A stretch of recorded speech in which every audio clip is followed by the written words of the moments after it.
Everyone, so I hope आपका BRC exam अच्छा गया होगा। और अब ना हम कुछ मेमोरी बेस्ड क्वेश्चंस डिस्कस कर लेते हैं। अच्छा, before I start with this video, अब क्या आपको पता है कोरोना वायरस चल रहा है, please take care of yourself. किसी को भी हो सकता है और हर कोई सेफ नहीं है, तो मतलब ऐसे मत सोचना आपको कि हम घर में बैठे हुए तो होने वाला नहीं है। Please take precautions for that. अभी स्टार्ट करते हैं क्वेश्चंस आज के। सो यहाँ में कुछ मेमोरी बेस्ड क्वेश्चंस हैं जो मुझे याद है, जो मैं सोल्व करवा रही हूँ आपको। अगर आपको लगता है किसी क्वेश्चन में मैंने स्टेटमेंट ही चेंज कर दिया, हो सकता है याद ना रही हो, कोई वैल्यू चेंज हो गया, हम डिस्कस कर लेंगे कमेंट बॉक्स में, है ना। तो स्टार्ट करते हैं। देखिए क्वेश्चन था जिसमें पूछा हुआ था IUPAC nomenclature of the following compound is. तो इसके अकॉर्डिंग ना आपको क्या करना था, सबसे पहले बताना चाहिए प्रायोरिटी किस तरह होती है हमारे पास। जब हम बात करते हैं नॉमेनक्लेचर की ना, तो OH की प्रायोरिटी ज्यादा होती है, तो उसके अकॉर्डिंग नंबरिंग करते हैं। तो नंबरिंग इस तरह से होगी। बस अगर इतना कर लिया, आधा काम तो वैसे ही हो गया, ठीक है, क्योंकि 7th पोजीशन पे फिनाइल लगा हुआ है, ऐसा एक ऑप्शन भी था। अब निकालते इसका RS नोमेनक्लेचर। ये 1 मिलेगा इसको 4, इसको 2 और इसको 3, ठीक है। तो ये हो गया अपने पास R, ठीक है, यानी कि 2R। अब ना 4th पे क्या है, E है। उसके बाद क्या था, 7 फिनाइल।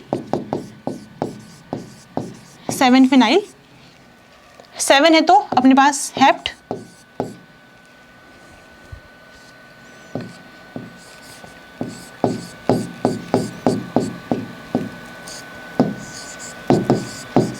इन 2 ऑल, ठीक है। ये हो जाएगा अपना इसका IUPAC नोमेनक्लेचर, ठीक है। नेक्स्ट क्वेश्चन देखते हैं। The following conversion requires. ऐसा करने के लिए क्या करना पड़ेगा, हम ना पेरिसाइक्लिक ऑलमोस्ट 50 to 60% या फिर 65% कह लो, ऑलरेडी डिस्कस करा हुआ है मैंने यूट्यूब पे, है ना। वहाँ पे हमने ये तो बहुत सारे एग्जाम्पल्स ऐसे डिस्कस करे थे, तो आप बहुत आराम से निकाल लोगे इसको। देखो मैं ये पता है बोर्ड ना यहाँ पे लगा हुआ है, तो ऐसा कुछ हुआ होगा, है ना। तो हम बोल सकते हैं इसको 6 पाई, है ना। साथ में क्या है, देखो ये ना, अब ये जो H है यहाँ पर, ये सिस है ना। यहाँ पे भी दोनों की स्टीरियोकेमिस्ट्री सेम दिखा रही है, दोनों सिस हैं अभी भी। तो हमें क्या करना है, डिसरोटेशन चाहिए होगी, क्योंकि स्टीरियोकेमिस्ट्री जो है वो सेम है ना। डिसरोटेशन चाहिए। तो 6 पाई के केस में कौन सी कंडीशन में डिसरोटेशन होती है, थर्मल कंडीशंस में, हीटिंग में, है ना। क्योंकि 6 पाई फोटो कौन होता है और 6 पाई हीट डिस होता है ना। तो ये वाला ऑप्शन था, आई थिंक ऑप्शन डी था, जिसमें लिखा हुआ थर्मल एंड डिसरोटेटरी कंडीशंस, तो वो वाला आंसर इसका सही होएगा। नेक्स्ट क्वेश्चन है, the major product of the following reaction is. Okay, so finally काफी टाइम के बाद किसी एग्जाम में फोटोकेमिस्ट्री का क्वेश्चन आया है, वरना मुझे तो लगने लगा था जो मैंने करवाई ना फोटोकेमिस्ट्री करवाई है यूट्यूब पे, वो वेस्ट ही हो गई एक तरह से। तो ये वाला क्वेश्चन हमने ऑलरेडी उस वीडियो में भी डिस्कस करा हुआ है, आई थिंक हमने बना लिया होगा प्रोडक्ट इसका। तो मैं डायरेक्टली प्रोडक्ट लिखूं, एक काम करते हैं, सोल्व करते हैं। देखो ये कौन से तरह की रिएक्शन है, वैसे हमें ना 2 पढ़ी थी, एक तो थी ल्यूमिकीटोन और एक थी डाई पाई मीथेन टाइप रीअरेंजमेंट। तो ये वो वाली है ना। तो इसको हमने ऐसे करा था, ये रेडिकल बनाए सबसे पहले,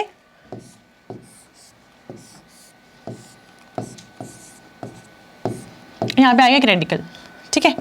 उसके बाद ना एक को ऐसे लिख देते हैं यहाँ पर और इसको ओपन करके लिखते हैं। मैंने आपको सिखाया था वीडियो में कि अगर जब भी आपको लगे ना कि कुछ हमारे पास फोटोकेमिकल कंडीशन में कोई रिएक्शन हो रही है, तो आप जो भी फिनाइल रिंग है उसको ओपन करके लिखोगे तो ही फायदा होगा, तभी आपको समझ में आएगा रिएक्शन कैसे प्रोसीड कर सकती है। क्या करें, एक बार तो एरोमेटिसिटी ब्रेक करवानी पड़ेगी, है ना। तो यहाँ पे भी रेडिकल आया, यहाँ पे भी रेडिकल आया।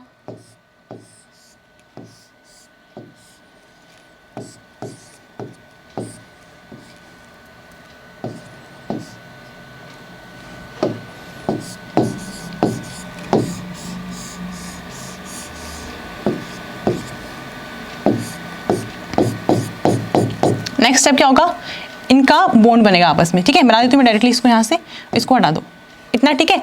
उसके बाद क्योंकि आपको दिख रहा है सिस्टम ना एरोमेटिसिटी लूज कर चुका है अपनी, तो वापस से एरोमेटाइज होगा, है ना। उसके लिए क्या करेंगे, और ये, ठीक है। तो आपको जो फाइनल प्रोडक्ट है वो कैसे बनेगा,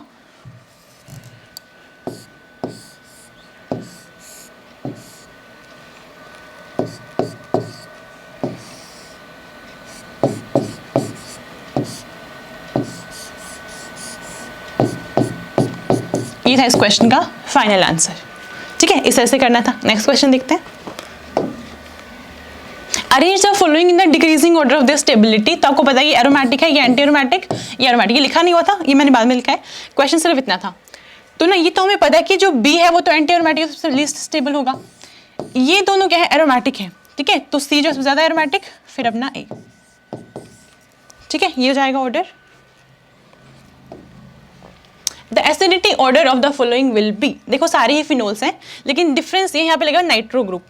अगर हम बात करते हैं एसिडिटी की ना, तो देखो सब में ना OH ग्रुप है, मतलब H+ को निकलना है ना, H+ ने बाहर जाना है, तो H+ जाने का मतलब है कि इलेक्ट्रॉन डेफिशिएंट होके जाएगा, H+ मतलब अपना इलेक्ट्रॉन इसको दे के जा रहा है। तो कोई ऐसा अगर हम ग्रुप लगा दें जो इसको इलेक्ट्रॉन विड्रॉ करने की कैपेसिटी इसकी बढ़ा दे, तो क्या करेगा, तो वो ज़्यादा फास्ट हो जाएगी, मतलब एसिडिटी बढ़ जाएगी, है ना। तो तीनों में क्या है, नाइट्रो ग्रुप लगा हुआ है। नाइट्रो आपको पता है बहुत ही स्ट्रॉन्ग इलेक्ट्रॉन विड्रॉइंग ग्रुप है। अब ना ये मेसोमेरिक इफेक्ट भी लगाएगा और इंडक्टिव इफेक्ट भी लगाएगा, है ना। और जो प्रेफरेंस का ऑर्डर होता है, हम सबसे पहले मेसोमेरिक देखते हैं, उसके बाद देखते हैं हाइपर कॉन्जुगेशन, उसके लास्ट में देखते हैं इंडक्टिव इफेक्ट, ठीक है। तो अगर हम इस बेसिस पर डिस्कस करें, जो पहला पॉइंट मैंने बोला कि इलेक्ट्रॉन विड्रॉइंग ग्रुप एसिडिटी को इंक्रीज करेगा, तो उसके अकॉर्डिंग क्या होगा, इन तीनों की acidity will be greater than ए।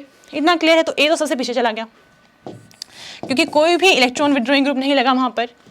अब देखते हैं इनमें, तो ये क्या करेगा, -I भी लगाएगा और -M भी लगाएगा। यहाँ पर ऑर्थो के केस में ये सिर्फ -I लगा सकता है, रेजोनेंस में इन्वॉल्व नहीं हो सकता। इसको देखते हैं, ये -I भी लगाएगा और -M भी लगाएगा। तो देखो -M तो क्या होता है, उसको डिस्टेंस से कुछ फर्क नहीं पड़ता, है ना। -M is common for B and D। अब देखते हैं -I कैसे इसको चेंज कर सकता है।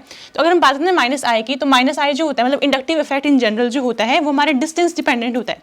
इसके अकॉर्डिंग हम बोल सकते हैं कि B वाले केस में inductive effect is greater than D। तो अगर हम इस वाले कॉन्सेप्ट पे चले जाएं, तो हम बोलेंगे कि जो B है वो ज्यादा एसिडिक है इन कंपेरिजन टू D, है ना। और C तो कम हो गया क्योंकि C में सिर्फ इंडक्टिव इफेक्ट है। बात आती है B और D की। अगर ये देख लिया कि इंडक्टिव इफेक्ट जो है हमारे पास इसमें क्योंकि ज्यादा है, तो ये ज्यादा एसिडिक होना चाहिए, बट एक्चुअल में क्या होता है, यहाँ पे बनती है 6 मेंबर्ड रिंग, 1 2 3 4 5 6 मेंबर रिंग बनने की वजह से यहाँ पे होती है हाइड्रोजन बॉन्डिंग। हाइड्रोजन बॉन्डिंग, तो जो ये वाला अपना H है वो इन्वॉल्व है किसके साथ, हाइड्रोजन बॉन्डिंग में, हाइड्रोजन बॉन्डिंग करने में इन्वॉल्व है, तो इतनी आसानी से लूज नहीं करेगा। इसी पॉइंट की वजह से due to hydrogen bonding D जो है, D is more acidic than B, than C, than A. The pKa values of both the functional groups of glycine are mentioned below. What will be the structure of glycine at pH 12? देखो हमने ना ये वाला question भी discuss कर रखा है, कहाँ पर, जब मैंने आपको सिखाया था अमीनो एसिड हमने जब कवर करा था, वो तो मैक्सिमम चैप्टर कवर हो रखा है। उसके अलावा आई डोंट थिंक आपको कहीं से पढ़ने की जरूरत है, सिर्फ प्रीवियस क्वेश्चंस लगा लो। वन मोर थिंग, इस बार मुझे BRC एग्जाम में लगा कि बहुत सारे ना CSIR नेट के और गेट के प्रीवियस क्वेश्चंस को यूं का यूं कॉपी पेस्ट किया गया है। बहुत सारे ऐसे क्वेश्चंस थे, मतलब बहुत सारे कम से कम ना आप बोल सकते हो 7 to 8 क्वेश्चन ऐसे जो हमारे पास डायरेक्टली नेट या गेट के क्वेश्चन मतलब आए हुए थे, डायरेक्टली यूं का यूं उनको कॉपी पेस्ट कर दिया गया है। आगे हम देखेंगे कौन से। तो अभी ना ये वाली बात है, यहाँ पे हमें गिवन है इनकी pKa वैल्यूज NH3+ की और इसकी। एक चीज होती है आइसोइलेक्ट्रिक पॉइंट, पहले हम वो निकालते हैं इसके लिए 9.60 + 2.34 डिवाइड बाय 2, ये ना अराउंड 6 आएगा, अराउंड 6। इसका मतलब ये हुआ, इस वाले जब भी आपके पास अराउंड 6 का मतलब ये है, इस पॉइंट पे क्या होगा, ये एक्ट कर मतलब कैसे एक्ट करेगा, एज मतलब ये कैसे एग्जिस्ट करेगा, ज्विटर आयन की फॉर्म में, मतलब नेट चार्ज 0 होगा ऐसे। अब ये बात करें pH 12 की, तो pH 12 तो काफी ज्यादा हो गया इससे, है ना। तो ये कैसे एग्जिस्ट करेगा, यहाँ पर ये वाला H भी निकल जाएगा, NH2, ठीक है। Total number of axial groups in the most stable confirmation of the following compound will be. इसको पहले कन्वर्ट करते हैं। अच्छा ये चीज़ें मैंने काफी बार आपको समझाई है वैसे तो, बट दोबारा देख लेते हैं एक बार। जब ऐसे वाली कन्फर्मेशन आपको गिवन है, प्लेनर फॉर्म जब गिवन है, उसको जब आप कन्वर्ट कर रहे हो चेयर फॉर्म में, तो एक चीज़ ना कॉमन रहती है। कॉमन ये कि जैसे मान लो सारे ग्रुप डैश पर है ना, डैश का मतलब होता है डाउन, और वेज अगर होता तो वेज का मतलब होता है अप। तो प्लेनर फॉर्म में जो आपके डाउन साइड पर हैं, जो डैश पर हैं, वो यहाँ पे भी नीचे ही रहेंगे। नीचे मतलब देखो, जैसे मैं बोल दूं ये वाला करके लगाते हैं हम,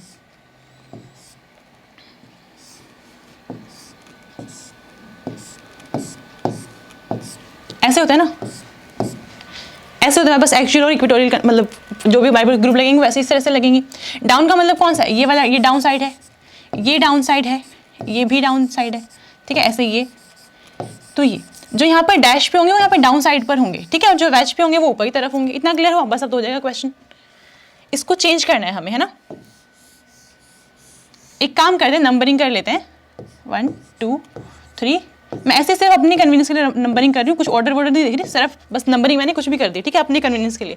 तो ना मुझे डैश पे लगाना है। मुझे पता है मुझे ये ग्रुप ना इक्विटोरियल पे चाहिए क्योंकि बहुत ज़्यादा बल्कि ग्रुप है, और ऊपर से आप याद ऐसे रखोगे यहाँ पे ना M बनता है यहाँ पे, और यहाँ पे बनता है W, है ना। ये भी मैंने बहुत सारी वीडियो में रैंक बूस्टर में हमने देखा इस तरह से करके। ओके, तो मैं काम करते हैं, यहाँ लगा देते हैं इसको। हमने मान लिया कि 1 कार्बन हमारी वो ये वाली है ना, मानने में क्या जा रहा है, मान लिया हमने ऐसे करके। सेकंड वाली पे कोई ग्रुप नहीं है, थर्ड वाली पे क्या CH3 लगा हुआ नीचे की तरफ, हमने लगा दिया CH3, और CH3 बल्कि है, वो भी इक्विटोरियल पोजीशन चाहता है। नेक्स्ट कार्बन में डैश साइड पर है, तो डैश पे क्या आएगा इधर नीचे की तरफ CH3। तो क्या पूछा हुआ है, नंबर ऑफ एक्सियल ग्रुप्स, तो सिर्फ एक ही आया एक्सियल पोजीशन पर, है ना। आंसर कितना हो जाएगा इसका 1, बाकी दोनों इक्विटोरियल पर है ना। मोस्ट स्टेबल कंफर्मेशन यही होगी क्योंकि दोनों को हमने क्या लगा दिया, इक्विटोरियल पर लगा दिया, सिर्फ एक बचा है एक्सियल पे। The major product in the following reaction is, ये हमारे पास क्या है, इंडोल, है ना। यहाँ पे ना ये डाला हुआ है Br2। ओके, तो इस वाले केस में हम क्या करते हैं, हम ऐसे देखते हैं इसका ऑर्डर कि जो ये वाला पार्ट है अपने पास, हम चाहते हैं ये अब इसकी एरोमेटिसिटी मेंटेन रहे, ये अपनी रिटेन करके एरोमेटिसिटी को। तो क्या कर सकते हैं, अगर मैं ऐसे करा दूं तो यहाँ पे आएगा पॉजिटिव चार्ज, ये अटैक कर लेगा अपना इलेक्ट्रोफाइल पे, ये तो अटैक करेगा इलेक्ट्रोफाइल पे, बारी से पॉजिटिव आएगा, इसके पॉजिटिव को ये स्टेबलाइज कर सकता है। लेकिन अगर इसी चीज़ को हम ऐसे ब्रेक करवा देंगे, इधर आएगा नेगेटिव, तो इधर जो पॉजिटिव आएगा उसको स्टेबलाइज करने के लिए वो रिंग, ये वाले रिंग है, लेकिन हम चाहते हैं अपनी एरोमेटिसिटी को मेंटेन रखे, उसका फिर एक भी आप कॉन्जुगेशन में कोई भी रेजोनेंस स्ट्रक्चर नहीं दिखा पाओगे, इसलिए बॉन्ड जो है वो ऐसे ब्रेक करेगा, क्योंकि हम सब एक रेजोनेटिंग स्ट्रक्चर तो बनेगा यहाँ पे ऐसे करके एरोमेटिसिटी को मेंटेन करके, है ना। तो जो फाइनल प्रोडक्ट है वो अपना ये बनेगा,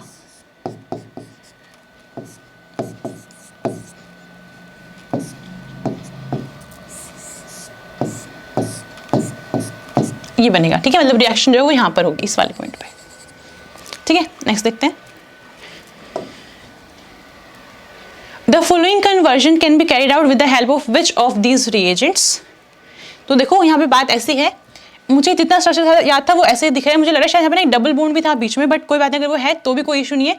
देखो ये वाला ग्रुप जो एस्टर वो वैसे का वैसे है ना, और यहाँ पे जो ये वाला है सिर्फ इसका रिडक्शन हुआ है, N3 को रिड्यूस कर दिया गया NH2 में। तो ऐसा काम कौन कर सकता है, तो इसको ना करे बट इसको करे, सिर्फ इसको। तो कौन सा है वो, PPH3 एंड वाटर। ये क्वेश्चन क्लेडन का था वैसे पहले वाला, एकदम ऐसे कैसे कॉपी पेस्ट करा हुआ है।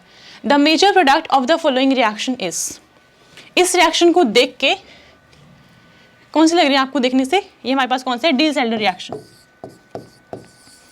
Diels-Alder reaction.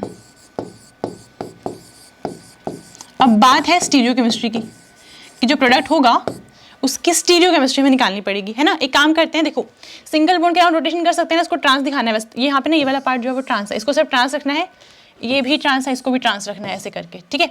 शुरू करते हैं, तो इस चीज़ को मैं ऐसे लिख सकती हूँ, यहाँ पे मुझे ट्रांस मेंटेन कर दो, मैंने क्या करा, इसको ऐसे लगा दिया, क्योंकि ऐसे ना कि ट्रांस हो गया, ठीक है। अब ना मुझे इसकी रिएक्शन करवानी है, तो मैंने इसको यहाँ रखा ताकि मुझे समझ में आए कि कैसे होनी है रिएक्शन। मैंने क्या किया, मुझे एंडो प्रोडक्ट बनाना है, एंडो प्रोडक्ट के लिए मैंने इसको इस तरह से लिख दिया। अब मुझे यहाँ पे भी ट्रांस चाहिए, तो ये ऐसे है, तो मैंने इसको ऐसे कर दिया, ठीक है, ट्रांस बन गया। अब सब कुछ ठीक है, बीच में कितने यहाँ पे 1 2 3 4 5, इन दोनों के बीच में मतलब कितने टोटल को मिला के 5 कार्बन, तो 1 2 3 4 एंड 5, ठीक है। तो इसी स्ट्रक्चर को मैंने सिर्फ इस तरह से लिख दिया, क्योंकि एसाइक्लिक स्ट्रक्चर है, घूम तो सकता है ना। अब क्या होगा, आप देखते हैं, बात करते हैं स्टीरियोकेमिस्ट्री की। ये H इस तरफ है, हमने पेरिसाइक्लिक पूरा डिस्कस करा हुआ है, आप देख सकते हो। अगर आप चाहते हो मैं लिंक दे दूंगी डिस्क्रिप्शन में, अगर आप पेरिसाइक्लिक नहीं पढ़ा हुआ मैं लिंक दे दूंगी डिस्क्रिप्शन में इस वाली वीडियो के नीचे प्लेलिस्ट का पेरिसाइक्लिक। बाकी जो चैप्टर जो कवर हुए हैं इस वाली वीडियो में, जैसे जहाँ से क्वेश्चन आए हैं उनका लिंक आपको डिस्क्रिप्शन में मिल जाएगा, वहाँ से आप चेक कर सकते हो। स्टार्ट करते हैं, हम ना लेफ्ट राइट करके लगाते हैं ना, तो ये अपना लेफ्ट है, ये राइट है, ये वाला ग्रुप लेफ्ट है, ये भी लेफ्ट है, यानी इन दोनों की स्टीरियोकेमिस्ट्री सेम रहेगी, इसकी डिफरेंट रहेगी, है ना। तो बस आपको ऐसा ऑप्शन ए था शायद क्वेश्चन पेपर में, कुछ इस तरह का था।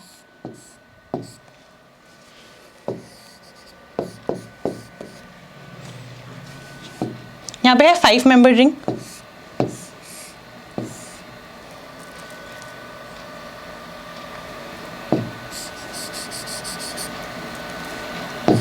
अगर इसको मैं ऐसे दिखा दूं COVD करके, तो फिर ये वाला H भी ऐसे ही रहेगा, और ये वाला H जो है वो इनसे ऑपोजिट स्टीरियो पे जाएगा ऐसे, ठीक है। नेक्स्ट देखते हैं, यहाँ से निकाल दो इसको, क्या बनेगा प्रोडक्ट, सेट सेव वाला बनेगा, है ना। सेट सेव जो होता है वो मोर सब्स्टिट्यूटेड होता है, इसलिए ज़्यादा स्टेबल भी होता है। What will be the intensity ratio of peaks at n, n+2 and n+4 for the compound this? ये ना n नहीं लिखा होता है, एक्चुअली ना कोई मास की वैल्यू थी, वो तो मुझे याद नहीं थी, बट हम ऐसे काम कर चला लेंगे, अपना आंसर तो ऐसे भी निकाल लेंगे। अच्छा, अब ना एक और बात है, लास्ट ईयर जब पेपर हुआ था BIRC का 2019 में, तब भी मैंने पेपर सोल्व करवाया था, और ऐसा क्वेश्चन ना उस टाइम पे भी आया था। तो कुछ क्वेश्चंस जो है ना वो हर बार आते हैं एग्जाम में, मतलब कुछ पैटर्न जो होता है वो हमेशा फॉलो होता है। कुछ क्वेश्चन फिक्स जैसे लगते हैं, जैसे मान लो ये वाला क्वेश्चन लास्ट ईयर भी आया था, इंटेंसिटी रेशियो का, एक बार फिर से आ गया। ऐसे करके ना अगर आपको देखो BIRC के पेपर ना अवेलेबल होते नहीं है ना, आपको मिलेंगे नहीं साइट्स पर कहीं भी प्रीवियस ईयर क्वेश्चन। ज़्यादा बेटर होता है लास्ट वाली जो थी वीडियो, अगर आप नेक्स्ट ईयर प्रिपेयर करोगे जैसे भी करोगे, तो आपको ध्यान रखना है कि जो भी है ना, सिर्फ आप देख रहे हैं वीडियोस को, आपको आइडिया मिल जाएगा क्वेश्चन कौन से वाले पैटर्न फॉलो करते हैं, कैसे कैसे क्वेश्चन वहाँ पे देखने को मिलते हैं। ऐसे जो मैथ्स के क्वेश्चन आते हैं उनको भी एक पैटर्न फॉलो होता है, इंटीग्रेशन, डिफरेंशिएशन, लिमिट्स वाले क्वेश्चन हमेशा पूछते हैं। स्टार्ट करते हैं, कैसे करेंगे।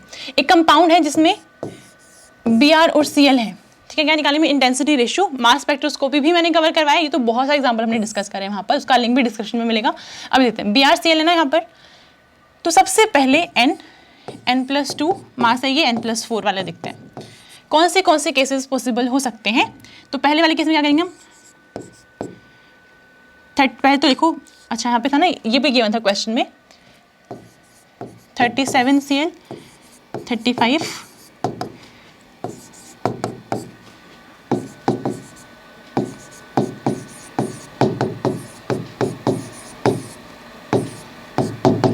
ये क्वेश्चन में गिवन था ऑलरेडी, ठीक है। स्टार्ट करते हैं। तो जब n है, मतलब कोई भी आइसोटोप जो है अपने पास, हायर वाला है नहीं, सारे दोनों लोअर वाले होंगे। 35 ले लिया हमने, एक 79 ले लिया। इस वाले केस में n+2 दिखाना है, तो एक को कर दो चेंज 37, एक को वैसे रहने दो, तो 79 Br। दूसरा केस कौन सा हो सकता है, इसको 39 कर दो, सॉरी इसको 35 कर दो और इसको 81 कर दो। अब देते हैं इसको, दोनों को 37 और ये अपना 81 Br, ठीक है। अब निकाल दें इनकी रेशो, 3 है, इसका 1 है, सो 3:1 रेशो, इसका 1:1 प्लस 3:1 और साथ में इसका भी 1, इसका भी 1:1, तो ये आ गया अपने पास 3:4:1। ये था आपका आंसर। ओके, ये कौन से अपने पास, क्लीजन रीअरेंजमेंट, ये भी पेरिसाइक्लिक में हमने कवर करी है। कैसे करते हैं इसको, 3 सिग्मा ट्रोपिक होती है ऐसे, है ना, 1 का बॉन्ड ब्रेक करता है और ये 3 क्या करते हैं, आपस में बॉन्ड बनाते हैं। तो बस लिख दो,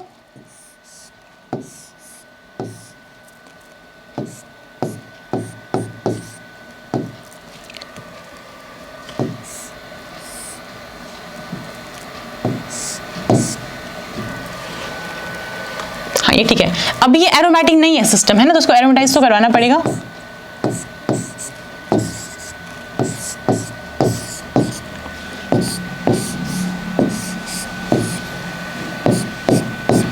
तो ये हो जाएगा आपका फाइनल आंसर। ऑर्थो वाला प्रोडक्ट जो है वो मेजर होगा, ऑर्थो है ना, ये ऑर्थो वाला मेजर होगा। अब ना बात ये है, क्वेश्चन में ना पैरा वाला भी गिवन था, और इस वाली रिएक्शन में जब तक आपके पास ऑर्थो जो है वो अनसब्स्टिट्यूटेड, तो ऑर्थो वाला मेजर बनेगा। अगर आप चाहते हो पैरा बने, तो आपको यहाँ पे सब्स्टिट्यूएंट्स लगाने पड़ेंगे ऑर्थो पोजिशन पे। जब आपकी ऑर्थो पोजिशन ऑक्यूपाइड होती है तो पैरा वाला मेजर बनता है। द स्पेसिफिक रोटेशन, ओके, ये वाला क्वेश्चन ऐसा हमने डिस्कस करा है एनएंशियोमेरिक एक्सेस वाली वीडियो में, काफी कुछ कवर हो रखा है वहाँ पे। अगर आपको ये ऐसे वाले क्वेश्चन समझ में नहीं आता, आप वहाँ से जाकर देखिए। तो जो ये क्वेश्चन है एनएंशियोमेरिक एक्सेस का, ये वाला टॉपिक ना काफी पॉपुलर हो रहा है, आपने देखा होगा, नेट में भी क्वेश्चन आया है, गेट में भी आया है, BRC में भी पूछ लिया गया है। कैसे करते हैं सॉल्व, इसकी वैल्यूज ना एक्चुअली 2.7 डिग्री की बनती सैंपल की, और हमारे पास प्योर की वैल्यू थी 13.5, ठीक है। आप सॉल्व करते हैं, तो जो अपने पास प्योर आर है उसकी रोटेशन हमें गिवन है, स्पेसिफिक रोटेशन 13.5 डिग्री, और जो सैंपल है जिसमें हमें एस की परसेंटेज निकालनी है उसकी स्पेसिफिक रोटेशन गिवन है 2.7 डिग्री, ठीक है। काम करते हैं, सैंपल क्या है, एनएंशियोमेरिक एक्सेस निकाल लेते हैं, जिसको हम ऑप्टिकल प्योरिटी भी बोलते हैं। क्या होती है, ऑब्जर्व्ड बाय में जो भी एक्चुअल रोटेशन होगी प्योर एनएंशियोमर की। अब ना बात ये है, प्योर आर की भी पॉजिटिव वैल्यू है और सैंपल की भी पॉजिटिव वैल्यू है। इससे क्या पता चल रहा है हमें? इससे पता ये चल रहा है कि जो सैंपल है उसमें भी आर की परसेंटेज ज़्यादा है, तभी पॉजिटिव वैल्यू यहाँ पर भी इसकी भी पॉजिटिव वैल्यू आई है। अगर एस ज़्यादा होता तो ये वैल्यू नेगेटिव होनी चाहिए थी। ठीक है, तो क्या करें यहाँ पे, क्योंकि इनएंशियो हमने देख लिया कि जो सैंपल है ना उसमें आर की वैल्यू ज़्यादा होगी, तभी दोनों वैल्यू सेम जा रही है, इसीलिए हम प्योर वैल्यू किसकी लेंगे? आर की ही लेंगे, डिवाइड बाई 13.5 इंटू 100। तो जब आप इसको सॉल्व करोगे आपका आंसर आएगा 20%। तो ये हमने निकाल ली इनएंशियोमेरिक एक्सेस। अब ना अगर हम बात करें टोटल जो अपने पास सैंपल गिवन है, 20% उसमें इनएंशियोमेरिक एक्सेस है, तो बाकी कितना बचा होगा? बाकी जो 80% बचा हुआ है, या फिर हम ये बोल सकते हैं कि enantiomeric excess is equal to 100 minus racemic. 100 minus racemic, जितना भी रेसिमिक होगा उसको माइनस कर दें तो इनएंशियोमेरिक एक्सेस आ जाएगा। अगर आपके पास ये 20 गिवन है और ये 100 है, तो रेसिमिक कितना हो जाएगा? रेसिमिक हो जाएगा आपके पास 80%, या फिर सिंपल निकालो जितना बाकी बच गया वो सारा क्या आपके पास रेसिमिक है। इतना हमारे पास रेसिमिक मिक्सचर है, जिसकी वजह से आपस में दोनों इनएंशियोमर एक दूसरे की वैल्यूज को कैंसिल कर रहे हैं, जिसकी वजह से कोई भी आउटपुट मिल नहीं रहा है। तो हमें 40% क्या होगा? आर होगा और 40% एस होगा। तो अगर हमसे पूछा जाए एस की परसेंटेज जो कि पूछी गई है, तो एस की परसेंटेज कितनी है? 40। और बात करते हैं आर की, वो कितनी है? 40 + 20 यानी कि 60%। ठीक है, आंसर कितना जाएगा? ये 40। ठीक है, ये था अपना answer. The following 1H NMR data corresponds to which of the following compound. तो ना मैं भूल गई वैल्यूज कौन सी थी, पर मुझे एक चीज़ याद है जिसकी बेसिस को हम डिफरेंशिएट कर सकते हैं सारों को। तो देखो ये देख सकते हैं, सबसे पहले तो ये उसमें ना एक वैल्यू गिवन थी कि 2.1 पे ना 3H का सिंगलेट आ रहा था। अब इसका मतलब कैसे हो सकता है? ये कौन सी वैल्यू हो सकते हैं यहाँ पर? अगर 2.1 पे आया है, मतलब ये वाला पार्ट होगा आपके पास COCH3। ऐसे हम एग्जाम्पल्स भी काफ़ी डिस्कस कर रहे हैं, स्पेक्ट्रोस्कोपी हमने ऑलरेडी कंप्लीट करा है ना। तो इतना हमारे पास ये वाला पार्ट था। तो ऐसा किसमें पॉसिबल है? सिर्फ इसमें। अब ना 3H है, पहली बात ये भी है, तो यहाँ पे पॉसिबल नहीं है और ऊपर से यहाँ पे पॉसिबल है। ठीक है, लेकिन अब बात ये है कि यहाँ साथ में अगर आपको देखो ना, ये ऑक्सीजन जो दिख रहा है हमें यहाँ पर और यहाँ पे, इनको कैसे एलिमिनेट करेंगे? हमें पता है जो OCH2 होता है, OCH2 की वैल्यू 4 से 4.5 ppm के बीच में आती है, और ऐसे ही कोई भी वैल्यू हमारे पास गिवन नहीं थी, तो ये भी कैंसिल और ये भी कैंसिल। इसमें तो हमें सिमेट्री दिख रही है, तो मतलब सिग्नल कम आने चाहिए, बट सिग्नल थे वो इसके अकॉर्डिंग आए हुए थे। ठीक है, तो ऑप्शन जी वाला था, ये वाला आपका करेक्ट आंसर था। The correct order of maximum wavelength for acetone in water, ethanol and acetonitrile will follow the order water, ethanol and acetonitrile CH3CN। ये आपके पास गिवन है। देखो अभी ना, अगर हम बात करते हैं एसीटोन की ना, तो ये हो गया अपना एसीटोन। ठीक है, इसमें ना होते हैं दो तरह के transitions, pi to pi star और अपना कौन सा? Non bonding to pi star.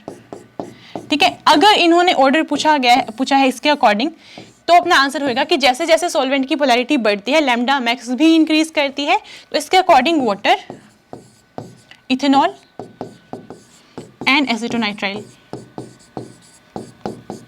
ठीक है, और अगर ये वाला ऑर्डर पूछा गया है N2 पाई स्टार, तो आंसर इसका जस्ट रिवर्स। सॉल्वेंट की पोलैरिटी बढ़ने से वेवलेंथ डिक्रीज करेगी। ठीक है, तो ये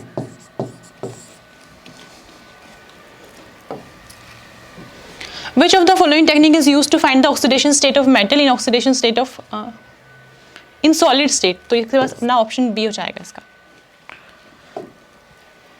Which spectroscopy is used to find the bond length of H2? इसके लिए हमारे पास यही बचेगी, क्योंकि माइक्रोवेव और इंफ्रारेड को कम से कम डायपोल मोमेंट थोड़ी सी चेंज होनी चाहिए, तो रोटेशनल रमन के लिए सही रहेगी, उसे हम कर सकते हैं। Calculate molar heat capacity for a rigid diatomic molecule at room temperature. At room temperature हमें पता है CP क्या होता है? CP minus CV is equal to हम बोलते हैं NR, या फिर CPM minus CVM is equal to R। तो हम पहले CVM निकालते हैं। डायटोमिक मोलिक्यूल ना, डायटोमिक मतलब लीनियर होगा, डायटोमिक मतलब लीनियर मोलिक्यूल होगा। तो बस अब लगाओ 3/2 R प्लस 2/2 R। ये जाएगा अपने पास 3/2 + 1 यानी कि 5/2 R। तो ये आ गया कितना? 2.5। हमसे पूछा क्या था? ये वाला नहीं पूछा था, हमसे पूछा था CPM की वैल्यू। तो CPM कितना हो जाएगा? 2.5 R प्लस आर यानी कि 3.5। 3.5 कौन सा? Option B. Which of the following molecule contains C2 principal axes? सबको ड्रॉ करके देख लो, आंसर अपने आप से आएगा। जो BH3 होता है अपने पास, उसको सिर्फ एक को रिप्लेस कर दिया Cl से। आपको पता है यहाँ से क्या है? C2 एक्सेस तो है ही। जब रोटेट कराओगे तो क्या होगा? ये इसको रिप्लेस करेगा, यानी यहाँ पे क्या है? ऑप्शन ए जो है वो करेक्ट आंसर है। इसमें अगर देखोगे तो इसको आप मान सकते हो कि अमोनिया जैसा है। अमोनिया, इसमें ना C3 एक्सेस है। जैसे अपना अमोनिया होता है, ये समझो कि बिल्कुल वैसा ही, सिर्फ लोन पेयर के प्लेस पे Cl लगा हुआ है। तो जैसे इसमें निकालते थे वैसे इसमें भी निकालेंगे। ये तो है ही अमोनिया का डेरिवेटिव काइंड ऑफ। ये तो यहाँ पे C2 नहीं हो सकती। अगर इसको रोटेट, अगर मान लो आप यहाँ से सोचोगे यहाँ से C2 होगी, जब रोटेट करो तो क्या होगा? ये ऊपर चले जाएंगे, है ना? तो इक्विवेलेंट कॉन्फिगरेशन नहीं आएगी। HOCl ये वाटर से बनाया गया है ऐसे करके, तो C2 होगी नहीं, क्योंकि इसके प्लेस पे ये चला जाएगा, ये इसके प्लेस पे चला जाएगा, तो C2 पॉसिबल नहीं है। ऑप्शन ए जो है वो correct answer. The 90 degree rotation, मुझे ना ऐसा लग रहा है ये सेम क्वेश्चन लास्ट ईयर भी पूछा गया था, शायद वहाँ पे रोटेशन कोई और थी, बट ये वाला क्वेश्चन आया था पक्का ऐसा। तो आपको ध्यान रखना है, BRC में ग्रुप थ्योरी से काफी क्वेश्चंस आते हैं, तो ध्यान रखना है इस चैप्टर का। स्पेक्ट्रोस्कोपी का भी ध्यान रखना है, ठीक है? स्टार्ट करते हैं। ये वाले कोऑर्डिनेट हमें गिवन है, तो हम एक काम करते हैं, अपना खुद का एक कोऑर्डिनेट सिस्टम ड्रॉ करते हैं।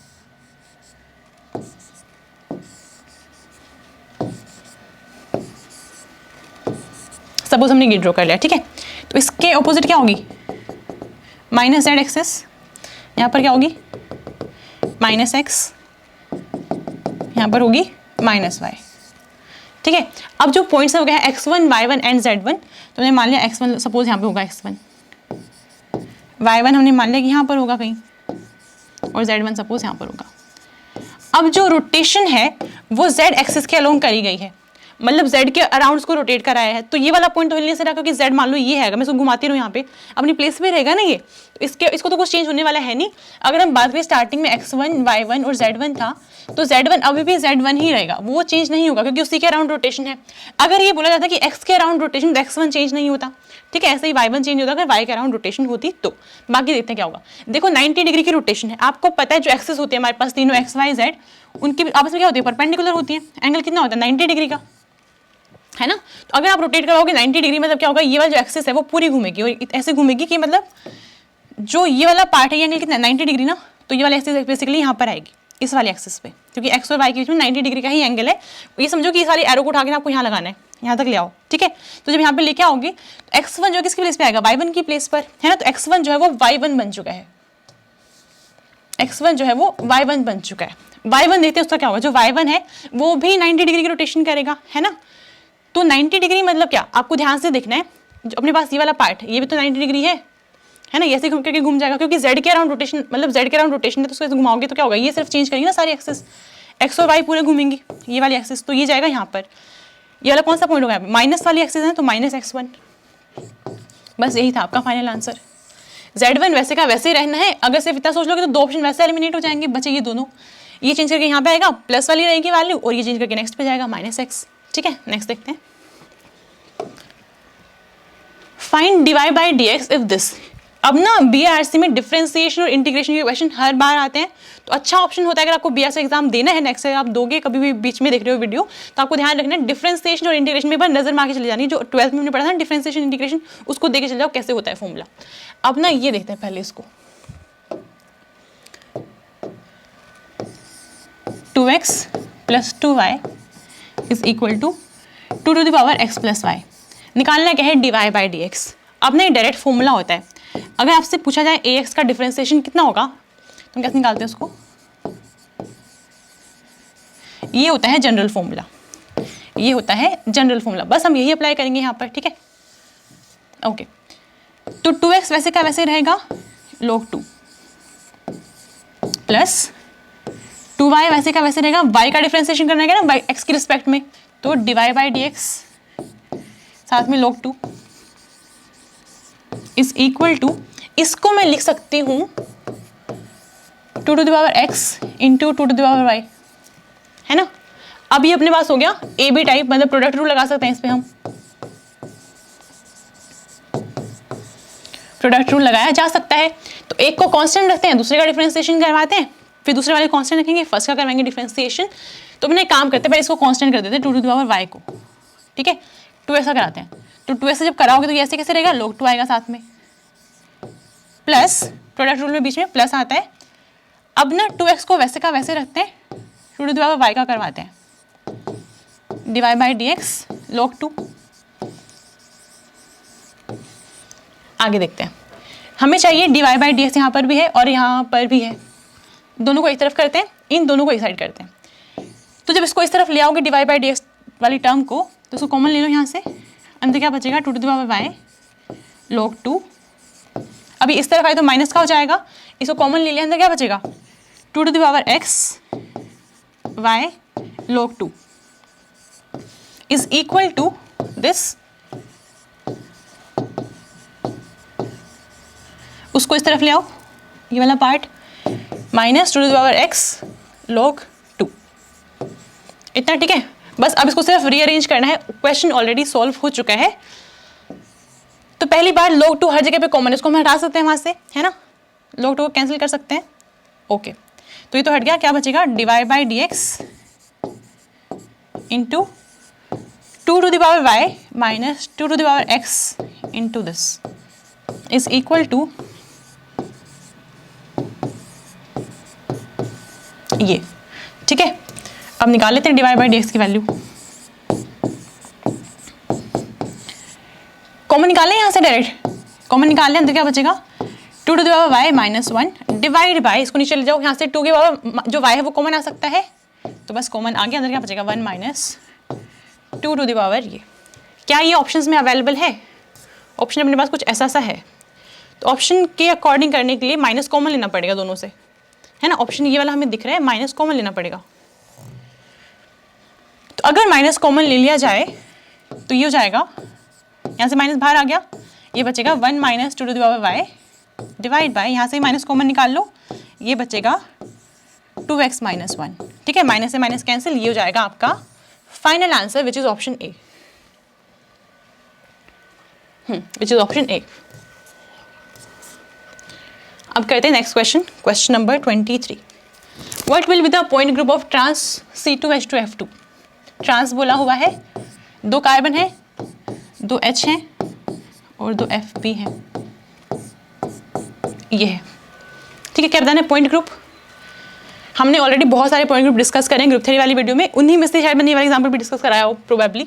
अब देखते हैं, यहाँ से क्या है C2 एक्सिस, ये आपस में यहाँ पे इसकी पोजीशन पे आएगा और ये जाएगा इसकी प्लेस पर, ठीक है, तो मतलब इक्विवेलेंट कॉन्फ़िगरेशन आएगी।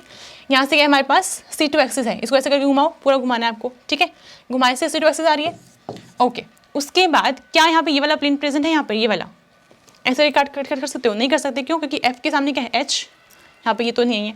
अगर ऐसे डालोगे F के सामने H, ये भी नहीं है, कौन सा है, ये वाला है, मतलब ऐसे डालो कि सारे एटम्स कट हो जाएं उससे, प्लेनर वाला जो मोलिकुलर प्लेन है वो वाला आपको डालना है, सारे एटम्स कट हो जाएंगे। तो क्या है, ये हमारे पास एक्सिस है ये, और आप डाल रहे ये वाला, आपस में क्या है परपेंडिकुलर ना, तो सिग्मा H पॉइंट क्या हो जाएगा C2H। Question number 24, 9.65 coulomb of electricity is passed through a fused anhydrous MgCl2. The amount of magnesium in moles produced will be. In moles आपको बताना है, ठीक है। अगर हम बात करते हैं MgCl2 की, तो हमें पता है मैग्नीशियम 2+ जो होता है उसको चाहिए 2 इलेक्ट्रॉन, इसके लिए हम ऐसे बोल देते, बट एक्चुअली इसका मतलब क्या है कि 1 मोल जो Mg2+ होगा उसको हमारे पास बेसिकली 2, हम ये बोल सकते हैं कि 1 मोल इलेक्ट्रॉन का मतलब कितना होता है 96500 कूलम, इतनी इलेक्ट्रिसिटी चाहिए। तो हम ये बोल सकते हैं कि 2 × 96500 कूलम्स इलेक्ट्रिसिटी चाहिए होगी, किसके लिए 1 मोल के लिए, इस वाले केस में, है ना, 1 मोल के लिए चाहिए होती है, 1 कूलम चाहिए होगी किसके लिए 1/2 × 96500, हमें कितना दिया हुआ है 9.65, तो इसके लिए भी निकालें तो क्या होगा 9.65 के लिए निकालेंगे अगर, तो मल्टीप्लाई करेंगे सिंपल, 9.65, आंसर कितना आएगा, आंसर आएगा 5 × 10⁻⁵ मोल्स। कैसे, यहाँ पे मोल है, यहाँ पे कूलम है, यहाँ पे भी है, ये तो कैंसिल हो गया, तो इतना मोल्स। ऑप्शन डी जो है इसका करेक्ट आंसर है। What will be the number of tetrahedral and octahedral sites in a cubic closed packing of n spheres? तो क्यूब है जिसमें n स्फीयर्स प्रेजेंट है ना, तो स्फीयर को मान लेते हैं कि हमारे पास लैटिस पॉइंट जैसे होंगे, तो टेट्राहेड्रल कितने हो जाएंगे 2n और ऑक्टाहेड्रल हो जाएंगे n।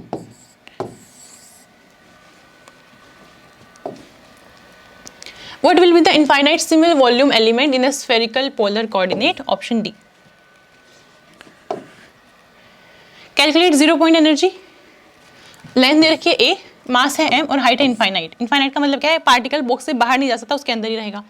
ये जाएगा 0 पॉइंट एनर्जी मतलब n की वैल्यू 1। एनर्जी होती है n square h square upon 8 ml square upon 8 ml square. l क्या है यहाँ पे a, बस ठीक है, ये 1 हो गया, बस आंसर आ गया option C. Total number of nodal planes. Nodal plane मतलब एंगुलर प्लेन भी बोलते हैं इनको हम, या फिर एंगुलर नोड्स भी बोलते हैं इनको हम। एंगुलर नोड्स किसके इक्वल होते हैं, l की वैल्यू के इक्वल। p के लिए l की वैल्यू क्या होती है 1। वैसे भी पता है pz में क्या होता है, एक नोडल प्लेन होता है। Commutation of lx ly, option D. Total number of 3 centre 2 electron bonds in this. पहले इसको ड्रॉ करते हैं।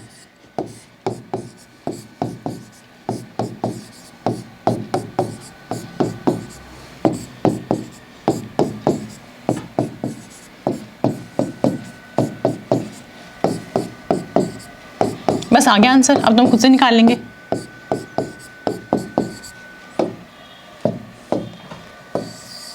वन 2 3 4 5 6, ठीक है, मतलब ये वाले 6 जो है वो correct answer.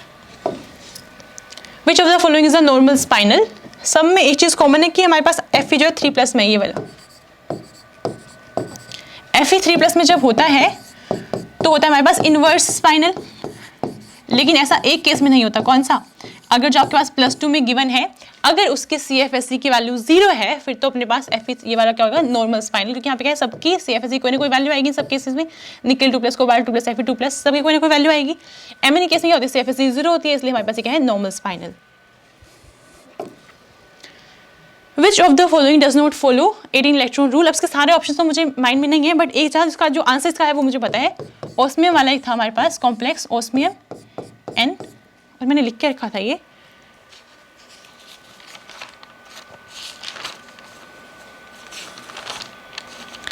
Br2 PMe3 NMe2। ये क्वेश्चन भी CSIR नेट में पहले ही पूछा गया था। माइनस चार्ज जब से काउंट करो तो 70 इलेक्ट्रॉन आएंगे, यहाँ पे आए 8 + 3 8 + 3 + 2 + 2 + 1 + 1 10 15 16 17, ठीक है, 17 इलेक्ट्रॉन्स आएंगे। और क्वेश्चन यही था कौन सा 18 इलेक्ट्रॉन रूल को फॉलो नहीं करता है। The low oxidation state metal undergo oxidation in air. ये ना कंप्लीट क्वेश्चन नहीं है, बट आपको समझ में आ जाएगा एसेंस कौन सा था क्वेश्चन का, कि मतलब बेसिकली बात ये थी कि जो लो ऑक्सीडेशन स्टेट में होता है मेटल हमारे पास, वो एयर में उनका ऑक्सीडेशन हो जाता है, बट वाटर में इनर्ट रहते हैं। ऐसा क्यों होता है, एयर का मतलब ऑक्सीजन प्रेजेंट होगी वहाँ पर। अगर हम बात करें ऑक्सीजन की ना, इसके पास क्या है, पाई बॉन्ड है, यानी ये क्या है हमारे पास, पाई एक्सेप्टर। पाई एक्सेप्टर। अगर हम बात करें वाटर की, कोऑर्डिनेशन क्वेश्चन है ये, बस अच्छे से फ्रेम करा गया है। वाटर जो है ये क्या है, पाई डोनर। ये इलेक्ट्रॉन डोनेट करेगा, ये इलेक्ट्रॉन एक्सेप्ट भी कर सकता है। पाई बॉन्ड, पाई स्टार है इसके पास, पाई है तो पाई स्टार भी होगा, है ना, तो पाई स्टार में ले सकता है इलेक्ट्रॉन। ओके, अब ना लो ऑक्सीडेशन स्टेट में मेटल है, मान लो मेटल जो है वो लो ऑक्सीडेशन कौन से हो सकते हैं, मतलब मान लो मेटल हो सकता है +1 में हो, या फिर 0 में भी हो सकता है, या फिर -1 में भी हो सकता है। ऑक्सीडेशन का मतलब क्या होता है, लॉस ऑफ इलेक्ट्रॉन। ऑक्सीडेशन का मतलब लॉस ऑफ इलेक्ट्रॉन, है ना, इलेक्ट्रॉन अपना इसका लूज होना चाहिए, मतलब इलेक्ट्रॉन कोई लेने वाला चाहिए, तो ये ले सकता है ना यहाँ पर। तो इसी वजह से क्या है, ऑक्सीजन में ऑक्सीडेशन होता है, एयर में मतलब बोलते हैं कि एयर में ऑक्सीडेशन होता है, वाटर में नहीं होता। आई थिंक ऑप्शन डी जो था उसमें ये वाली सेम स्टेटमेंट लिखी हुई थी, आई थिंक वही करेक्ट होगा, option D. Which of the following is the most unstable according to electroneutrality principle. ये भी CSIR नेट में पूछा जा चुका है, question 2018। Question number 35, which of the following has highest osmotic pressure. तो हमें पता है सारे ना वैसे तो 1 मोलर गिवन है, बट जितने ज्यादा आयंस होंगे उतना ज्यादा ऑस्मोटिक प्रेशर भी होगा। ऑप्शन डी जो है इसका करेक्ट आंसर रहेगा। The EMF value of the following sales will follow the order. तो आपके ना सबकी निकालनी पड़ेगी। देखो सेल ना सबकी सेम है, इसका मतलब ये हुआ कि E0 की वैल्यू तो सब में सेम होगी, है ना। नर्स्ट इक्वेशन के अकॉर्डिंग E होता है E naught minus 0.0591 divide by n, मतलब नंबर ऑफ इलेक्ट्रॉन्स, जो कि यहाँ पे 2 होगा, log ऑफ, अब ना पहले रिएक्शन लिख लेते हैं एक बार साइड में, ठीक है। तो यहाँ पे हमें पता है इसका रिडक्शन हो रहा है और यहाँ पे इसका हो रहा है ऑक्सीडेशन, तो हम ये लिख सकते हैं जिंक से Zn2 प्लस 2 इलेक्ट्रॉन्स आ रहे हैं, कॉपर 2 प्लस 2 इलेक्ट्रॉन लेके कॉपर में चेंज हो रहा है ना। तो ओवरऑल रिएक्शन क्या है, इस तरफ हमारे पास कॉपर 2 प्लस और जिंक है, और इस तरफ अपने पास जिंक 2 प्लस और कॉपर है ना। तो जब हम लिखते हैं यहाँ पर आयंस को लिखते हैं, जब तो क्या करते हैं, जो राइट वाले पहले उनको लिखते हैं, फिर लेफ्ट वाले बाय में कर देते हैं, जैसे इक्विलिब्रियम कांस्टेंट होता है उस तरह से, ऐसे डिवाइड बाय कॉपर 2 प्लस, है ना। इतना तो हो गया बस। अब हमें इसका वैल्यू डाल के सोल्यूशन निकालना है। तो स्टार्ट करते हैं पहले वाले से। पहले वाले केस में Zn2 प्लस कितना है हमारे पास, 1 मोलर ना, तो इसको ऐसे करते हैं। E नोट सब में सेम है, सिर्फ ये वाली वैल्यू जो वो चेंज करेगी वो देखते हैं।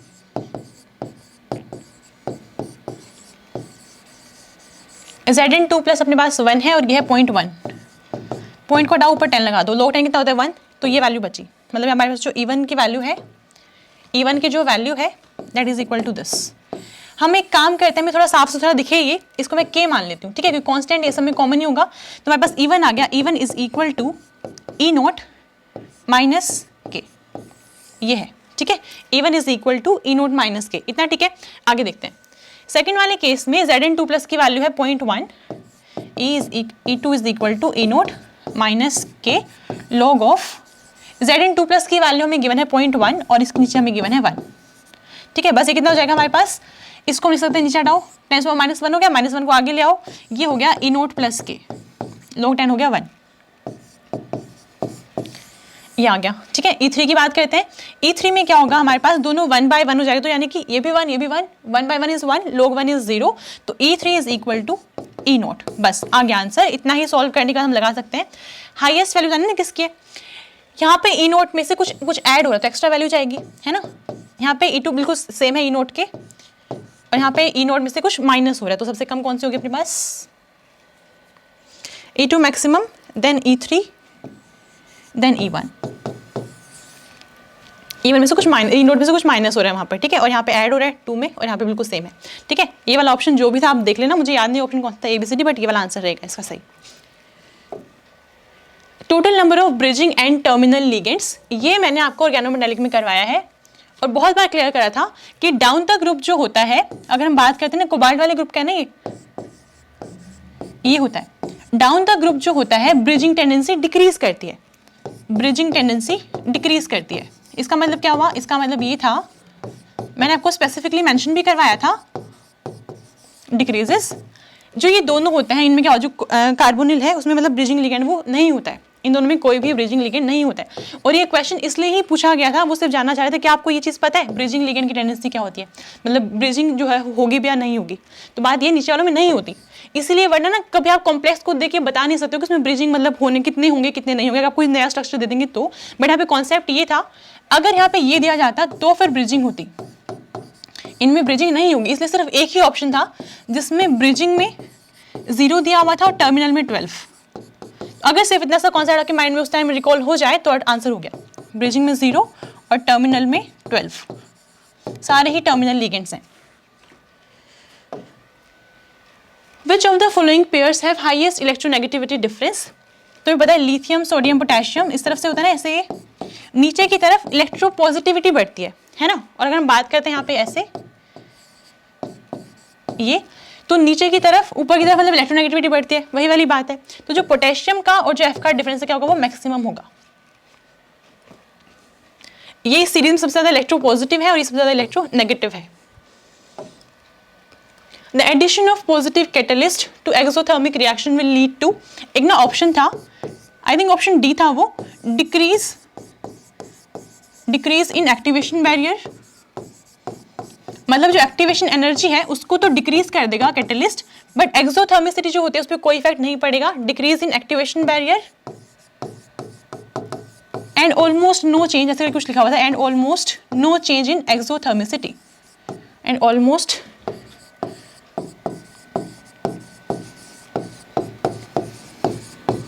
exothermicity.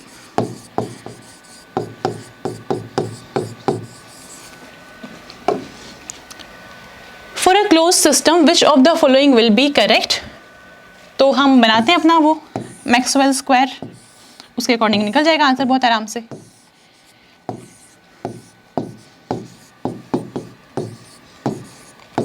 इसकी बात हो रही है ना, हमारे पास DH की बात हो रही है, तो DH किसके इक्वल होता है वैसे, TDS। आप निकाल सकते हो यहाँ से TDS प्लस VDP। TDS लिखा हुआ है लेफ्ट साइड पे, इसको यहाँ लिखो, इसको इस तरफ ले आओ, DH माइनस VDP हो जाएगा, तो ऑप्शन बी जो है वो करेक्ट है। For a metal in plus two oxidation state the spin only magnetic moment is 4 Bohr magnetron, the metal and it's corresponding electronic configuration will be.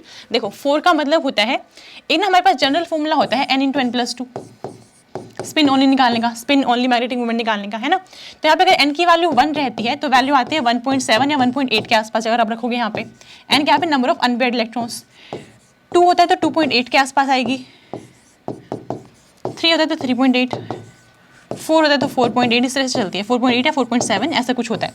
तो हमने ये देख लिया, अब ना वैल्यू दिया अप्रोक्सीमेटली 4, मतलब इसको ही हम अप्रोक्स करके 4 लिख सकते हैं, है ना। यानी कि नंबर ऑफ अनपेयर्ड इलेक्ट्रॉन कितने होंगे, 3 होंगे। तो आपको ना बार बार 1 रख के वैल्यू निकालने की जरूरत नहीं, ऐसे याद रखो, 1 है तो 1.7, 2 है तो मतलब 2.7, 3. ऐसे करके याद रखोगे तो भी सही रहेगा।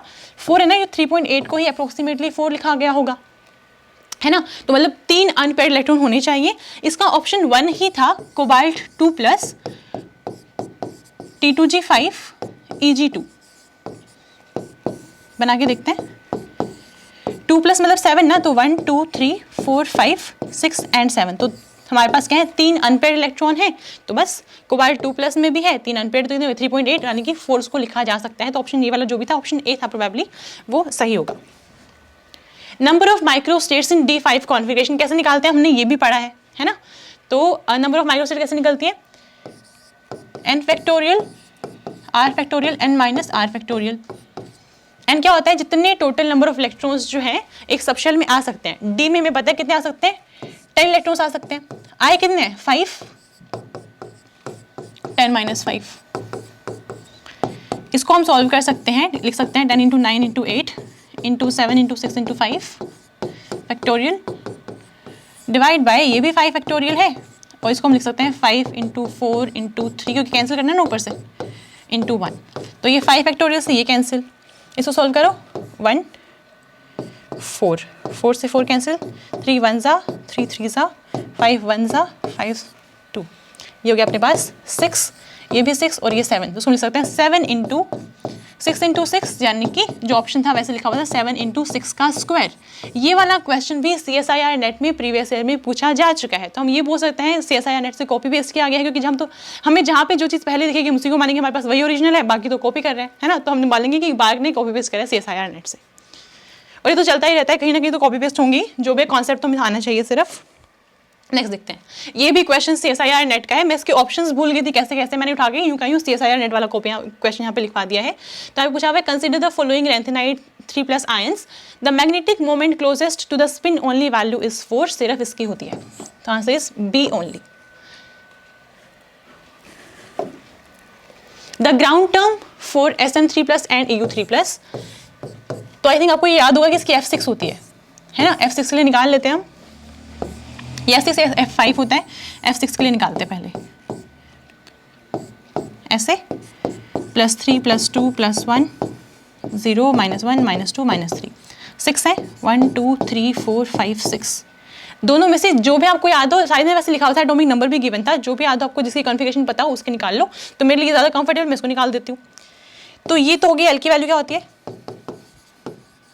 तो कितनी आ जाएगी, 3 के इक्वल, और एल की वैल्यू सब 0 1 2 3 4 ऐसे होती है, SPDF, तो 3 के कॉरेस्पॉन्डिंग F हो गया, यहाँ से हमने निकाल लिया F। स्पिन निकालते हैं, स्पिन कितनी हो जाएगी, 6 इलेक्ट्रॉन्स ना, 6 × 1/2 यानी कि 3, तो स्पिन मल्टीप्लिसिटी कितनी होगी, 2s + 1 इज इक्वल टू 7, है ना। तो अपने पास सिंबल हो गया 7F, 7F, तो S तो एक ही है, ये 0 कैसे आया होगा, J की वैल्यू निकालो, L - S से लेके L + S तक होती है। बात ये है, ग्राउंड टर्म पूछा हुआ है ना, तो ग्राउंड में क्या होगा कि लेस देन हाफ फील्ड है, L - S वाली वैल्यू आएगी, L क्या है 3, S क्या है वो भी 3, 3 - 3 कितना होता है 0, तो अपने पास ये एक ही ऑप्शन, दोनों निकालने की नीड नहीं है, हम डायरेक्टली इसी को निकाल लेंगे, ठीक है। इस तरह से हम कर सकते हैं। अब नेक्स्ट जो अपना है उसमें आपको, अब उसमें F5 लिख के सोल्व करना है Sm3+ को, वहाँ से आएगी 6H5/2। ठीक है, नेक्स्ट देखते हैं। ओके तो ये इलेक्ट्रो का क्वेश्चन है। थैंकफुली जितना हमने अब तक इलेक्ट्रोकेमिस्ट्री पढ़ा है उसमें ये वाला क्वेश्चन आराम से सोल्व हो सकता है। मैंने आपको पहले ही बोला था KL कपूर जो है इलेक्ट्रोकेमिस्ट्री के लिए बहुत अच्छी बुक है, और ऐसा सा क्वेश्चन है उसमें ऑलरेडी एक क्वेश्चन एग्जाम्पल की फॉर्म में दिया हुआ है, तो अगर आपने वो हल्का सा प्रैक्टिस करा होगा तो आराम से क्वेश्चन निकाल लोगे। अगर सिर्फ फॉर्मूले भी देखे थे जो मैंने समझाए थे उससे भी निकल जाएगा आराम से। तो चलो ये तो अच्छा हुआ कि यहाँ से क्वेश्चन आया है, इसको सोल्व करना स्टार्ट करते हैं। For a solution of 0.1 molar concentration resistance and conductivity are given. Ohm में है, साइमन पर मीटर में है। ठीक है, तो जब आपके पास कंसंट्रेशन की वैल्यू है 0.1 तो रेजिस्टेंस कितनी है, resistance is 100 ohms and conductivity is 1.20 siemens per metre, है ना। तो अब ना पहले इसी को देखते हैं, उसके बाद बोला हुआ कि अगर कंसंट्रेशन को चेंज कर दिया जाए 0.02 मोलर, मतलब 0.1 की जगह हम ले लें 0.02 मोलर, तो रेजिस्टेंस बन जाते हैं 480 ohms। आपको निकालनी इसकी मोलर कंडक्टिविटी कितनी होगी इस वाले सॉल्यूशन की। तो देखो मोलर कंडक्टिविटी का फॉर्मूला होता है K/C। तो ये हमें निकालनी है, इसकी वैल्यू हमारे पास कितनी है 0.02 मोलर। पहले हमें ये चाहिए होगा, कंडक्टिविटी की वैल्यू चाहिए होगी, वो कहाँ से लाएं हम, वो हमें जो पहले वैल्यू गिवन है उससे निकालनी पड़ेगी कैसे न कैसे करके। तो देखो ये हमारे पास है, मैंने आपको एक चीज़ समझाई भी थी, और वैसे भी क्या होता है जो सेल कांस्टेंट की वैल्यू होती है, सेल कांस्टेंट जिसको हम G* लिख देते हैं, वो कांस्टेंट होती है। कंसंट्रेशन चेंज करने से वो सेल कांस्टेंट की वैल्यू चेंज नहीं करती, और ये क्या होता है L/A। तो हम इन वाली वैल्यू से इसकी वैल्यू निकालते हैं, फिर यहाँ से K की वैल्यू निकालेंगे। ठीक है, तो वैल्यू स्टार्ट करते हैं अपनी। हमने नॉर्मल कौन सा फॉर्मूला होता है, R = ρL/A। इसको इस तरफ ले आओ, ऐसे किया था ना हमने, तो हम वैसे ही करेंगे इस क्वेश्चन को सॉल्व। ये हो गया K, ये हो गया 1/R, क्योंकि R की वैल्यू हमारे पास है, ये हो गया अपने पास G* which is cell constant. ठीक है, तो K की वैल्यू कितनी है 1.20 siemens per metre is equal to 1/100 ohms into में G*।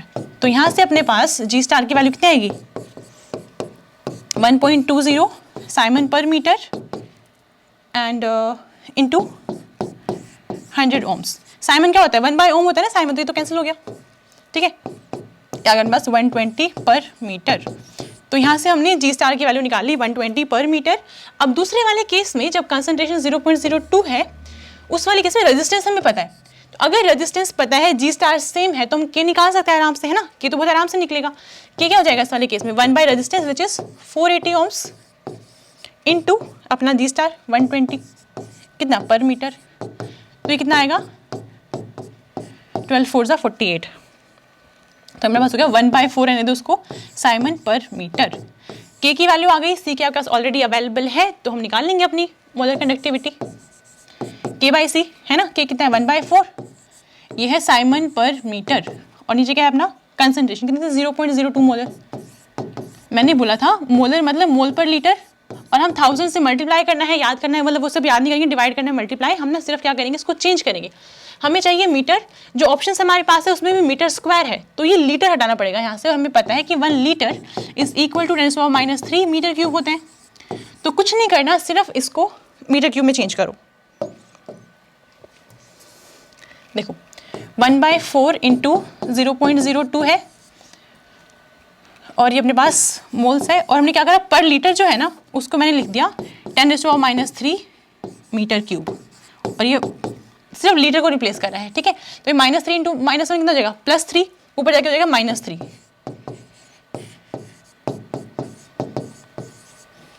और साथ में क्या है मीटर क्यूब ना, नीचे क्या है -3, ऊपर जाके कितना हो जाएगा, ऊपर पहले से था ये, ऊपर जाके हो जाएगा मीटर क्यूब, नीचे हमारे पास क्या है मोल। जब इसको सॉल्व करोगे ये आपका मीटर स्क्वायर बन गया साइमन पर मोल। ठीक है, ऑप्शन कितना आएगा आपके पास सॉल्व करने के बाद,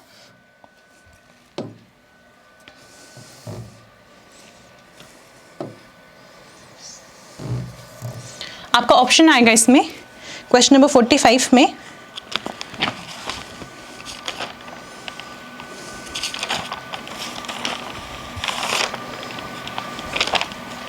125 इंटू 10⁻⁻⁴, 125 इंटू 10⁻⁻⁴।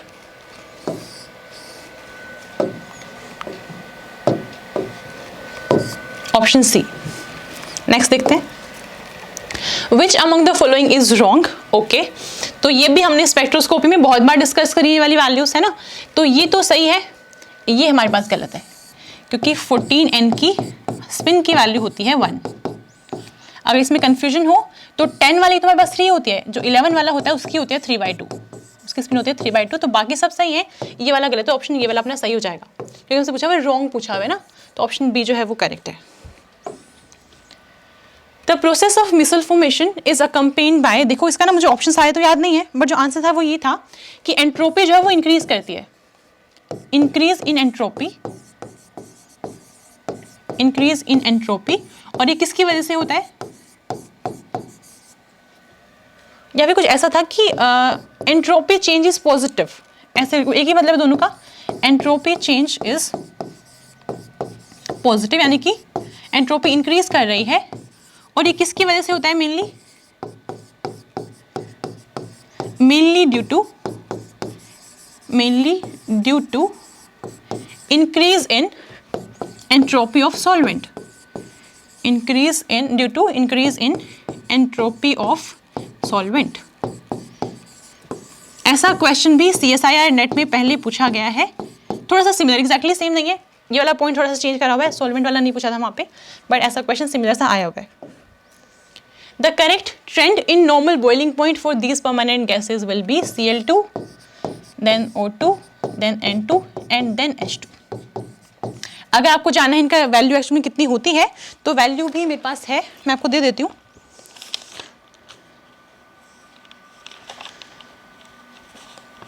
जो हमारे पास Cl2 है उसका होता है हमारे पास बॉइलिंग पॉइंट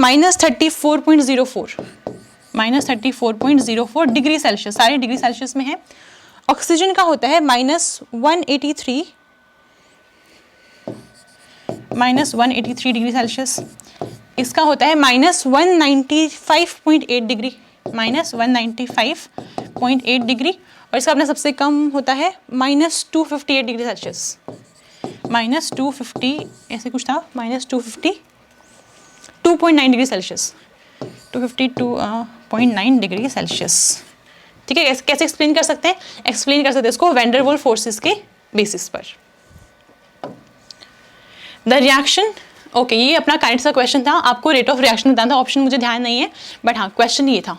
ठीक है, स्टार्ट करते हैं, इक्विलिब्रियम है, मान लेते हैं इक्विलिब्रियम कॉन्स्टेंट हमने के से लिख दिया, स्लोवेस्ट स्टेप है मतलब रेट डिटरमाइनिंग स्टेप होगा, इसको हमने के से लिख दिया, मान लो ये इसको K1 बोल देते हैं सपोज। ठीक है, इस में कुछ काम नहीं है, निकालते हैं। रेट ऑफ रिएक्शन जो है वो यही डिटरमाइन करेगा क्योंकि स्लोवेस्ट स्टेप है, तो रेट हो जाएगा अपने पास K1 into A2 into B। अब ना जो रेट एक्सप्रेशन होता है उसमें हमारे पास सिर्फ स्टेबल हमारे रिएक्टेंट और प्रोडक्ट्स ही आ सकते हैं जो स्टेबल होते हैं, इंटरमीडिएट वहाँ पे कोई काम नहीं होता है ना। तो जो B है अपने पास वो तो चलो ठीक है, लेकिन जो A2 है वो इंटरमीडिएट है, इसको हटाना पड़ेगा। इक्विलिब्रियम गिवन है यहाँ पे, इक्विलिब्रियम की वजह से हम बोल सकते हैं K is equal to A2 by A का स्क्वायर, A2 बाय A का square.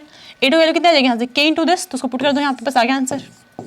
Rate is equal to K1 into K into A का होल स्क्वायर इंटू B। अब इन दोनों को हम लिख सकते हैं स्मॉल k, जो कि ऑप्शंस में था स्मॉल k लिखा हुआ, हमने मान लिया इसको, हमने स्मॉल k लिख दिया, और ये अपने पास A स्क्वायर इंटू में B। ठीक है, I think option number D था ये ऐसे वाला, तो बट आंसर ये वाला।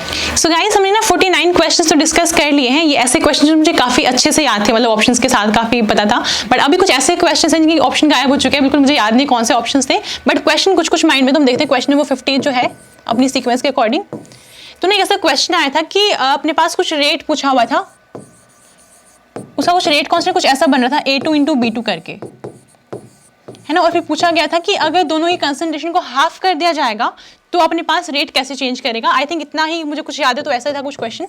अगर इसको हम हाफ कर दें, मान लो जो भी है ये, इसको हमने हाफ कर दिया कंसंट्रेशन को, ठीक है, ऐसे हमने B2 वाली कंसंट्रेशन को भी हाफ कर दिया, तो रेट क्या होगा, रेट तो 1/4 टाइम्स हो जाएगा, है ना, 1/4 into K into A2 into B2, तो ये 1/4 वाला भी एक ऑप्शन वहाँ पे अवेलेबल था, तो अपने पास 1/4 वाला आंसर होगा कि रेट जो अपने पास 1/4 टाइम्स चेंज करेगा।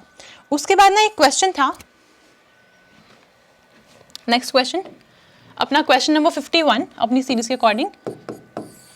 क्वेश्चन में ना कुछ फेज डायग्राम कुछ ऐसे बनाया हुआ था, ऐसे करके कोई फेज डायग्राम गिवन था, यहाँ पे कुछ पॉइंट लगाया हुआ था, आपसे पूछा हुआ था लिक्विड की और सॉलिड की कॉम्पोजिशन कितनी होगी, तो जहां तक मुझे याद आ रहा है उसमें आंसर होगा 0.4 और 0.8, ऐसे करके शायद एक ही ऑप्शन था सॉलिड और लिक्विड की कॉम्पोजिशन वाला, तो वो 0.4 और 0.8। उसके बाद देखते हैं ना 2-3 क्वेश्चन मैथ्स के हैं जो भी माइंड में है, तो तो ये कौन सा क्वेश्चन था? 51, अभी देते 52, क्वेश्चन नंबर 52। एक ना इक्वेशन आपको गिवन थी 4x + 3y is equal to 12, 4x + 3y is equal to 12, और ये भी गिवन था कि I think x is equal to 0 और y इज इक्वल टू 0 वाले पॉइंट्स हमें गिवन थे। आपको एरिया बताना था कि एरिया कितना होगा इनके बीच का, मतलब जो ये अपने पास जो बनेगा कर्व बनेगा उसका एरिया कितना होगा, कितना एरिया इनक्लोज कर रहा है वो। तो अगर हम बात करते हैं इस वाली इक्वेशन की ना यहाँ पे, तो पहले इसका ग्राफ ही बनाते हैं कैसे बनेगा x और y। अगर आप x को 0 कर दोगे y की वैल्यू आएगी 4, अगर y को 0 करोगे x की वैल्यू आएगी 3। इसी के बेसिस पे हम प्लॉट कर सकते हैं आराम से।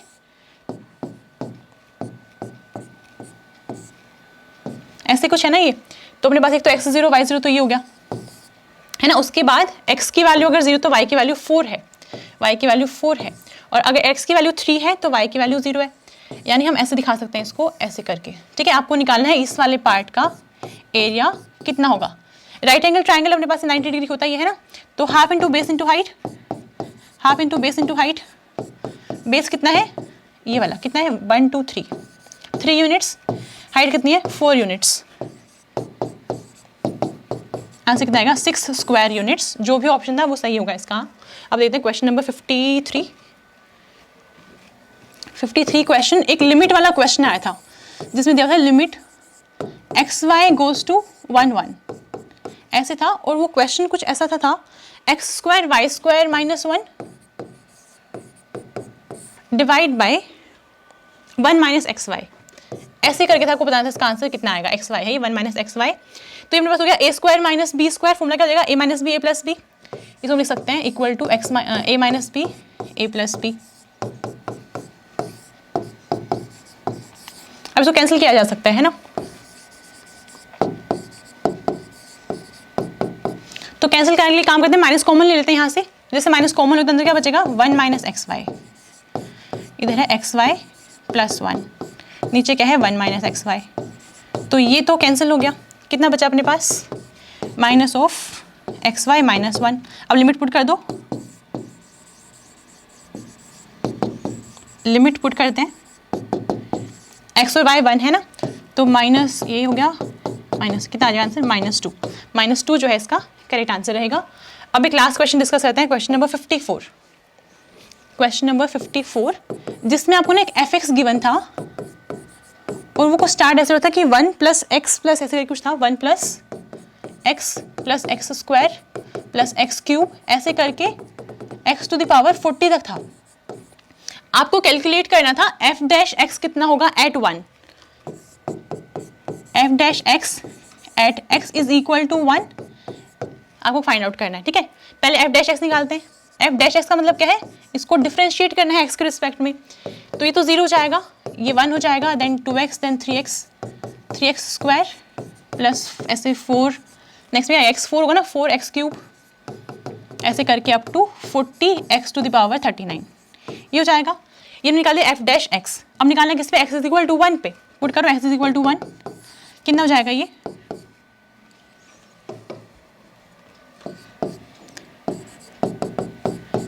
1 + 2 + 3 + 4 अप टू +40।